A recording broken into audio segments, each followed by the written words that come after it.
श्री कृष्ण कहते हैं, जैसे तेल के समाप्त हो जाने पर दीपक बुझ जाता है, उसी प्रकार कर्म के क्षीण हो जाने पर भाग्य भी नष्ट हो जाता है। समय कभी भी एक जैसा नहीं होता। उन्हें भी रोना पड़ता है जो बेवजह दूसरों को रुलाते हैं। मन से ज्यादा उपजाऊ जगह कोई नहीं है, क्योंकि वहां जो भी कुछ बोला जाएगा बढ़ता जरूर है, चाहे फिर वह विचार हो, नफरत हो या फिर प्यार हो। जिन्होंने आपको कष्ट दिया है, कष्ट तो उन्हें भी मिलेगा। और यदि आप भाग्यशाली हुए तो ईश्वर आपको यह देखने का अवसर भी देगा। चमत्कार उन्हीं के साथ होते हैं जिनके मन में विश्वास होता है। मुश्किलें केवल बेहतरीन लोगों के हिस्से में आती हैं, क्योंकि वही लोग उसे बेहतरीन तरीके से अंजाम देने की ताकत रखते हैं।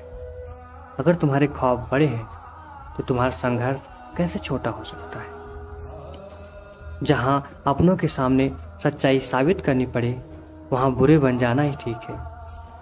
अपमान का बदला झगड़े या लड़ाई से नहीं लिया जाता, बल्कि शांति से कामयाब होकर लिया जाता है। आशा और विश्वास कभी गलत नहीं होते। यह हम पर निर्भर करता है कि हमने किससे आशा की है और विश्वास किस पर किया है। कभी कभी आप बिना कुछ गलत किए भी बुरे बन जाते हैं, क्योंकि जैसा लोग चाहते हैं आप वैसा बन नहीं पाते। श्री कृष्ण कहते हैं, जो लोग किसी सच्चे व्यक्ति का दिल तोड़कर किसी तीसरे के पास खुशी ढूंढने के लिए जाते हैं, वह अक्सर धोखा खाते हैं। आपके हर कर्म का फल आपको किसी न किसी रूप में अवश्य प्राप्त होता है। सोच अच्छी रखो, लोग अपने आप अच्छे लगेंगे। नियत अच्छी रखो तो काम अपने आप ठीक लगेंगे। जब कोई हाथ और साथ दोनों ही छोड़ देता है, तब कुदरत कोई ना कोई उंगली पकड़ने वाला भेज देता है। उसी का नाम है कान्हा। प्रेम एक ऐसा अनुभव है जो मनुष्य को कभी परास्त नहीं होने देता, और घृणा एक ऐसा अनुभव है जो मनुष्य को कभी जीतने नहीं देता। जो मनुष्य अपने जीवन को अपने अतीत या अपने भूतकाल के भरोसे जीते हैं, उन्हें श्री कृष्ण मार्गदर्शन देते हुए कहते हैं कि मनुष्य का जीवन ना तो भूतकाल में है और ना ही भविष्य काल में। मनुष्य के जीवन का असली सुख उसके वर्तमान काल में ही है। राधा ने श्री कृष्ण से कहा कि प्यार का असली मतलब क्या होता है। श्री कृष्ण ने हंसकर कहा, जहाँ मतलब होता है वहाँ प्यार कहाँ होता है। श्री कृष्ण कहते हैं, जिस प्रेम के रिश्ते में स्वार्थ, अहंकार या मतलब होता है, वह रिश्ता प्रेम का रिश्ता कभी नहीं कहलाता, क्योंकि प्रेम का रिश्ता निस्वार्थ होता है। राधा कृष्ण का मिलना तो बस एक बहाना था, दुनिया को प्यार का सही मतलब समझाना था। एक बार एक गांव में एक साधु रहता था। वह भगवान में बहुत विश्वास रखता था। वह लगातार एक पेड़ के नीचे बैठकर तपस्या करता था। गांव के सभी लोग उसकी बहुत इज्जत करते थे। फिर एक बार गांव में बहुत भीषण बाढ़ आई। हर तरफ पानी ही पानी दिखाई दे रहा था। सभी अपनी जान बचाने के लिए इधर उधर दौड़ रहे थे। कई लोग ऊंचे स्थानों की तरफ बढ़ने लगे। इसी बीच लोगों ने देखा कि साधु बाबा पेड़ के नीचे बैठे हैं। सभी ने उन्हें सलाह दी कि वो अपनी जगह छोड़ दें और भाग चलें, लेकिन साधु महाराज ने कहा कि तुम लोग अपनी जान बचाओ, मुझे तो मेरा भगवान बचाएगा। धीरे धीरे पानी बढ़ता गया। साधु अपनी जगह पर ही रहा। पानी साधु के कमर तक पहुंच गया था। फिर इतने में ही उसके पास एक नाव गुजरी। उस नाव में एक मल्लाह था।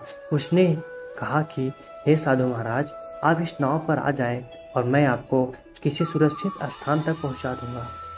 लेकिन साधु ने फिर वही बात दोहराई कि मुझे मेरा भगवान बचाएगा, मुझे तुम्हारी कोई आवश्यकता नहीं है। नाव वाला भी वापस चला गया। कुछ देर बाद बाढ़ और भी ज़्यादा बढ़ गई। साधु को लगा कि उसको अब पेड़ पर चढ़ना होगा। साधु ने सोचा कि उसे वहाँ बैठकर ईश्वर को याद करना होगा। इतने में ही उसे गड़गड़ाहट की आवाज़ सुनाई दी। उसने देखा कि एक हेलीकॉप्टर उनकी मदद के लिए आया है। उस हेलीकॉप्टर में से बचाव दल ने एक रस्सी लटकाई और साधु को उसे पकड़ने का आग्रह किया। फिर साधु ने कहा, मुझे तो भगवान बचाएगा, मैं इसे नहीं पकड़ूंगा। बचाव दल भी यह सुन वापस चला गया। कुछ ही देर में बाढ़ की धारा में साधु बह गया और उसकी मृत्यु हो गई।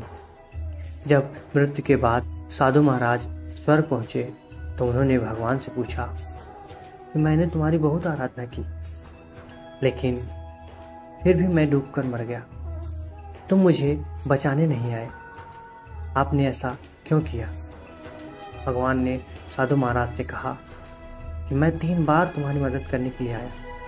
एक बार ग्रामीणों के रूप में, एक बार नाव वाले के रूप में और तीसरी बार बचाव के लिए मैंने बचाव दल के साथ आया, लेकिन तुम मुझे पहचान नहीं पाए। दोस्तों, इस कहानी से हमें यह सीख मिलती है कि ईश्वर हमें कई मौके देता है, लेकिन यह अवसर किसी की प्रतीक्षा नहीं करते, यह तेजी से गुजर जाते हैं। अगर हम उन्हें पहचान कर उनका लाभ उठा लेते हैं तो हम अपनी मंजिल पर जल्दी पहुंच जाते हैं। वीडियो अगर अच्छा लगा हो तो वीडियो को लाइक करिएगा और चैनल को सब्सक्राइब करके बेल आइकन जरूर दबाइएगा। मिलेंगे अब किसी एक नए वीडियो के साथ, तब तक के लिए राधे राधे।